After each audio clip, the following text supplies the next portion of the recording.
कालदेव को मेरे पिताश्री को मुक्त करना ही होगा। मैं पुनः जाकर उन्हें मनाऊंगा। जो भी करना है शीघ्र करें हनुमान। 11 दिवस के पश्चात आपके पिता की आत्मा यहाँ से चली जाएगी, फिर आप उन्हें नहीं ढूंढ पाएंगे। प्रेतराज जी, मैंने मेरी माँ को वचन दिया है और उनके वचन की पूर्ति के लिए मुझे कुछ भी करना पड़े मैं करूँगा। मैं पिताश्री को वापस लेकर ही जाऊँगा।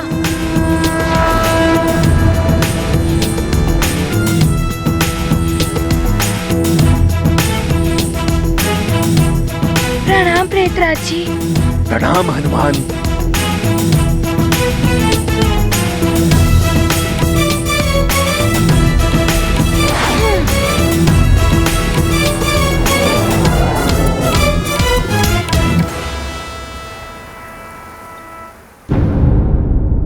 तुम्हारे पिता अब जीवित नहीं हो सकते।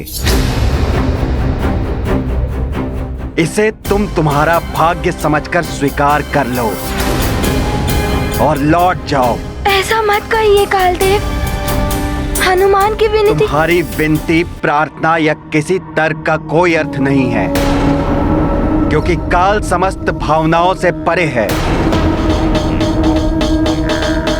काल के सिंहासन विचार भू और ये लाल ध्वज की मर्यादा इसीलिए स्थिर है क्योंकि काल अपने नियमों का पालन कठोरता से करता है।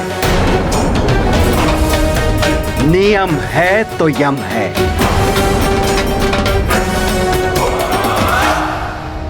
उचित है कालदेव, मैं यहाँ से लौट जाऊंगा। मैं आपसे कोई तर्क नहीं करूंगा। मैं आपसे कोई युद्ध भी नहीं करना चाहता। लौट जाऊंगा मैं, किंतु आपसे मुझे मृत्यु से संबंधित कुछ प्रश्नों के उत्तर चाहिए।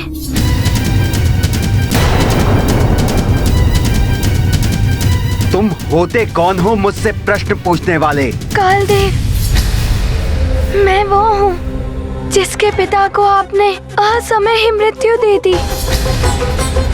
वो पुत्र कालदेव के कुछ नियम जानना चाहता है। बस मैं कुछ ही प्रश्न पूछूंगा, फिर लौट जाऊंगा। हनुमान, तुम्हारे प्रश्न का उत्तर देने के लिए बाध्य नहीं हूँ मैं। क्यों कालदेव, आप भयभीत हो रहे हैं? एक बालक के प्रश्नों का उत्तर देने से पीछे हट रहे हैं आप। एक छोटी सी चुनौती का सामना नहीं कर पा रहे हैं आप। काल को भय नहीं लगता। सब भयभीत होते हैं काल से। भय भी भयभीत हो जाता है काल से। मैं दूंगा तुम्हारे प्रश्नों के उत्तर, किंतु स्मरण रहे हनुमान, प्रश्नों के उत्तर पाकर तुम्हें लौट जाना होगा। मेरे प्रश्नों के उचित उत्तर प्राप्त हो जाने के पश्चात मैं यहाँ से लौट जाऊंगा। वैसे भी तुम अधिक समय तक नहीं रुक पाओगे, क्योंकि पृथ्वी लोक पर तुम्हारे पिता की देह भी अधिक समय तक सुरक्षित नहीं रह पाएगी।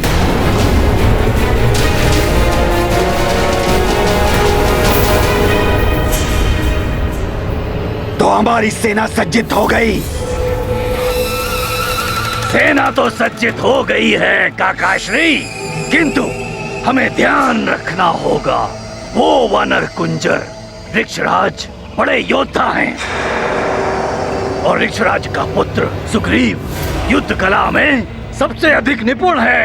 तो सबसे पहले हम उन्हीं को नियंत्रण में करेंगे, तभी हम केसरी की देह को वहां से ले जा सकेंगे। ऐसा ही होगा काकाश्री। हम अपने छल, बल और माया से उन्हें उलझाएंगे, फिर वे वानर हमें रोक नहीं पाएंगे। तो चलो भास्करसुर, प्रतिशोध की अग्नि में केसरी की देह को भस्म कर देंगे। हम प्रतिशोध लेंगे।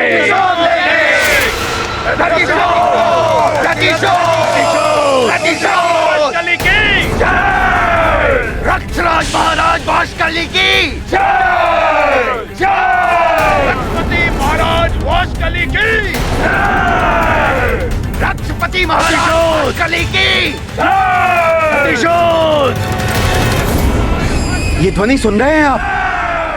राक्षस प्रतीत होते हैं। सैनिकों, सावधान हो जाओ तुम सब। राक्षस इस ओर ही आ रहे हैं। ये वही राक्षस हैं जो यहां से भाग कर गए थे। महारानी अंजना और आप सब केसरी जी के निकट ही रहिएगा। वो केसरी जी की देह को नष्ट करना चाहते हैं। हम ऐसा नहीं होने देंगे महाराज। हनुमान के मित्र हैं हम उन राक्षसों का डट कर सामना करेंगे। हाँ चलो। हाँ चलिए। चलो, हम भी युद्ध करेंगे राक्षसों से। चलो। उधर हनुमान कालदेव के समक्ष अडिग खड़ा है और उधर मेरा परिवार एवं प्रजा मेरी देह को बचाने के लिए प्राण प्रण से लगे हुए हैं। सब मुझे बचाने के लिए किसी भी प्रकार का संकट लेने को तैयार हैं। केसरी जी, आप बड़े भाग्यवान हैं जो आपको ऐसा पुत्र, ऐसा परिवार एवं ऐसी प्रजा मिली है। जब एक बड़ा समूह किसी अच्छे कार्य के लिए एकजुट होकर प्रयास करती है तो प्रकृति भी उसके अनुकूल हो जाती है। मुझे पूर्ण विश्वास है कि हनुमान आपको यहाँ से मुक्त करा लेंगे, कालदेव को मना लेंगे वो। हनुमान, शीघ्र पूछो, क्या पूछना चाहते हो? मेरे पास अधिक समय नहीं है तुम्हारे लिए। समय तो मेरे पास भी नहीं है कालदेव, किंतु आपसे पूछने के लिए प्रश्न मैंने अवश्य सोच लिए हैं। कालदेव, मेरा प्रथम प्रश्न ये है कि आत्मा क्या होती है? आत्मा परम ब्रह्म, परम आत्मा का अंश होता है। जब ये देह में होता है तब ये कर्मों के अनुसार सुख दुख का अनुभव करता है। देह से मुक्त होते ही ये समस्त कामनाओं एवं लोभ मोह आदि विकारों से परे हो जाता है और मोक्ष की स्थिति में यह पुनः परमात्मा से मिल जाता है। इसका कोई रूप, कोई आकार नहीं होता। ये सनातन है, अविनाशी है। ये परम ब्रह्म परमात्मा की वो ऊर्जा है जिससे जीवन संभव है। कालदेव, मृत्यु के पश्चात आत्मा कहाँ चली जाती है? उनका वास कहाँ होता है? मृत्यु के पश्चात आत्मा का वास उसके कर्मों के अनुसार निर्धारित होता है। सत्कर्म और सदाचरण करने वाले मनुष्य की आत्मा उच्च लोकों में वास करती है। जैसे यम के लोक में स्वर्ग की प्राप्ति होती है, उनका वास शिवलोक, भगवान नारायण का गौलोक, श्रीलोक, ब्रह्मलोक आदि में होता है। और यदि उनका पुनर्जन्म होता है तो उन्हें उच्च योनि जैसे राजा का घर आदि प्राप्त होता है।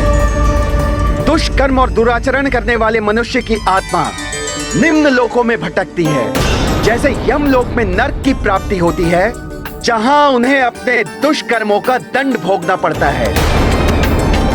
उन्हें भूत लोक, प्रेत लोक, पिशाच लोक और कभी कभी जिन्हें किसी अन्य लोक की प्राप्ति नहीं हो पाती है, उन्हें पृथ्वी लोक में ही भटकना पड़ता है। उनका पुनर्जन्म भी निम्न योनि में होता है। एक आत्मा का दूसरी आत्मा से क्या संबंध होता है? समस्त आत्माएं उस एक ब्रह्म की अक्षय ऊर्जा का अंश होने के कारण एक दूसरे से जुड़े रहते हैं, किंतु अपने कर्मों के अनुसार उनका एक दूसरे से संबंध निर्धारित होता है। आत्मा और आत्मा के संबंध में ना कोई बड़ा छोटा होता है, ना कोई दुर्बल और शक्तिशाली। पुण्यात्मा का संबंध पुण्यात्मा से जुड़ता है और पापात्मा पापात्मा को प्रिय होती है।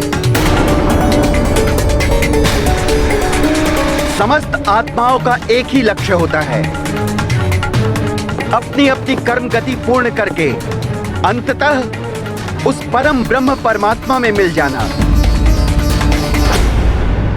किसी भी जीवधारी का जन्म और मृत्यु का निर्धारण कैसे होता है? किसी भी जीवधारी के जन्म और मृत्यु का निर्धारण स्वयं ब्रह्मदेव के विधान के अनुसार होता है। किंतु किस क्षण जीवधारी की मृत्यु होनी है, इसका निर्धारण कैसे होता है?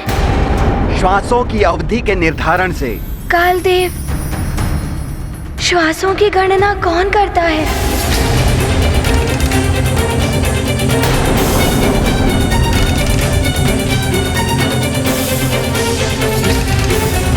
कालदेव, मेरे प्रश्न का उत्तर दीजिए। श्वासों की गणना करने का कार्य किनका है? प्रत्येक जीवधारी की श्वासों की गणना करने का कार्य त्रिदेव ने शनिदेव के अधीन किया है। तो क्या कालदेव, आपने मेरे पिताश्री को मृत्यु देते पूर्ण शनिदेव से तो पूछा ही होगा मेरे पिता के शेष श्वासों के बारे में, कि उनकी श्वासें पूर्ण हो गई हैं या शेष है? हनुमान, तुम इस प्रकार का कोई प्रश्न नहीं कर सकते हो मुझसे। मेरे पिताश्री की मृत्यु से जुड़ा हुआ है ये प्रश्न। एक पुत्र को इसका उत्तर जानने का अधिकार है। बताइए ना कालदेव, क्या आपने पूछा था शनिदेव से मेरे पिताश्री की शेष श्वासों के बारे में? नहीं पूछा मैंने शनिदेव से, क्योंकि मुझे उनसे कुछ पूछने की आवश्यकता नहीं थी।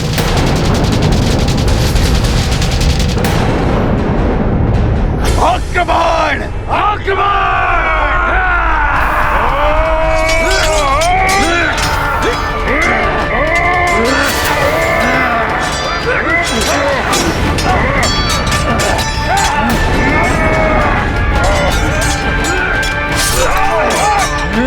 तुम्हारे क्षेत्र में तुम्हें आकर मारेंगे राक्षसों।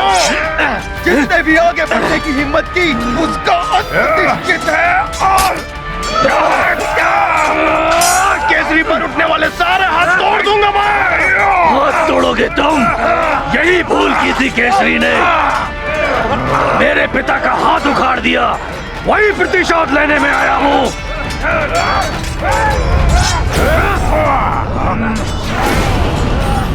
तुम मुझे रोक नहीं पाओगे।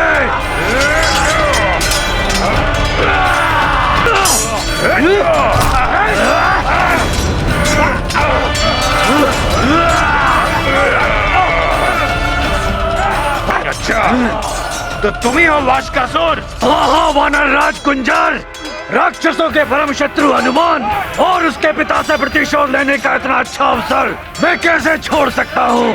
उसके पिता को समाप्त करके पुत्र तो स्वयं ही टूट जाएगा और इस पुत्र को हम समाप्त कर देंगे।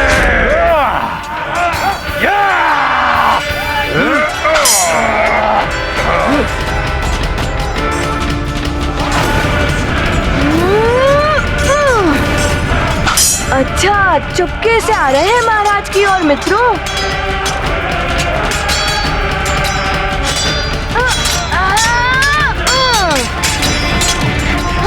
मारो, मारो मित्रों, और मारो, बच के न जाने पाए।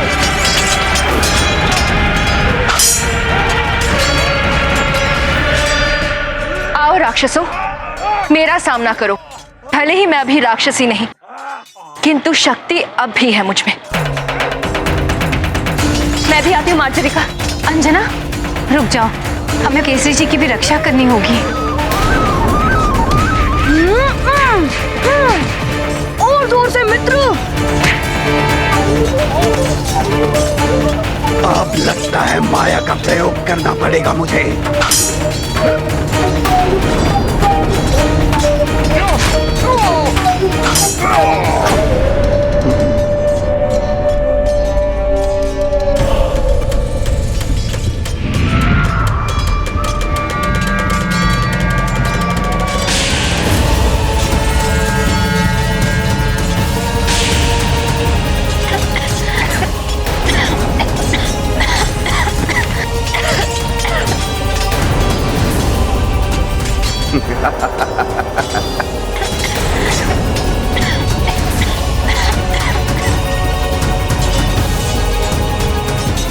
अब होगी केसरी की देह मेरे अधिकार में।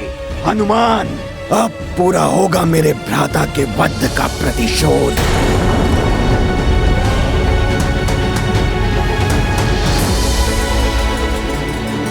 बड़ा ही अनर्थ हो रहा है। इधर हनुमान कालदेव को मनाता रह जाएगा और उधर यदि ये राक्षस मेरी देह को नष्ट करने में सफल हो गए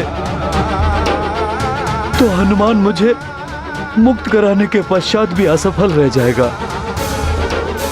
उसका सारा का सारा प्रयास व्यर्थ हो जाएगा। हनुमान, किसे अकाल मृत्यु देनी है और किसे नहीं, इसका विशेष अधिकार मेरे अधीन है। शनिदेव हो या त्रिदेव, मुझे किसी से कुछ पूछने की या किसी से अनुमति लेने की कोई आवश्यकता नहीं है। अकाल मृत्यु अर्थात असमय मृत्यु, किंतु अकाल मृत्यु कालदेव किसी को भी नहीं दी जा सकती। इसका भी तो कोई आधार होगा। पितृदोष के कारण होती है अकाल मृत्यु। प्राणी के दुष्कर्मों के परिणाम स्वरूप भी बनता है अकाल मृत्यु का योग। तो आप ये बताइए, क्या मेरे पिताश्री के भाग्य में ऐसा कोई योग बन गया था?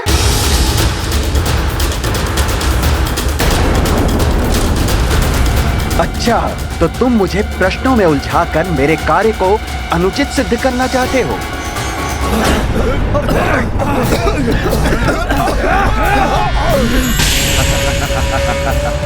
कुंजर, मैंने कहा था ना, तुम मुझे रोक नहीं पाओगे। मेरा कार्य हो गया। चलो मेरे शूरवीरों। सोच क्या रहे हैं कालदेव, बताइए, क्या मेरे पिताश्री के भाग्य में अकाल मृत्यु का कोई योग बन गया था?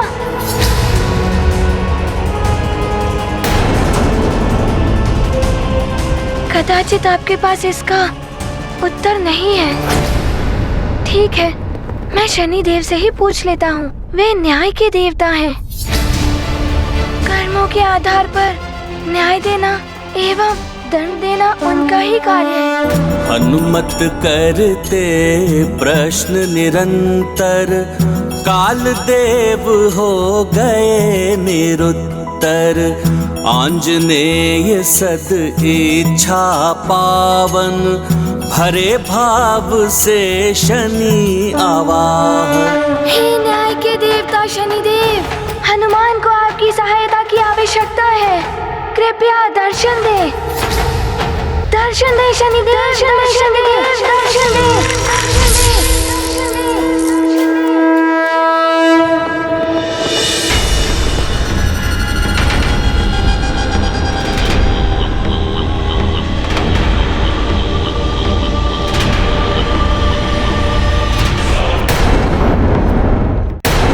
प्रणाम शनिदेव।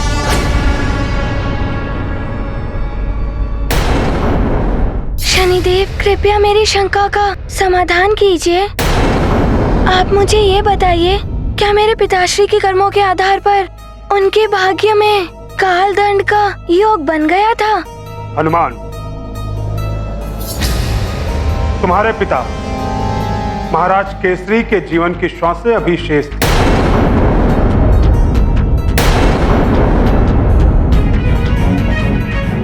उन्होंने तो जीवन भर सदैव सत्कर्म ही किए, अतः उनकी श्वासें कम करने का कोई आधार नहीं बनता।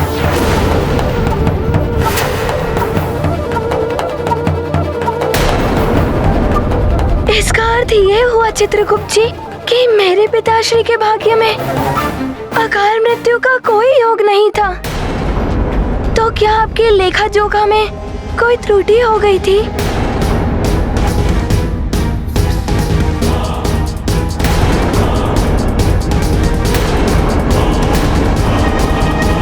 पुत्री, तुम ठीक तो हो ना?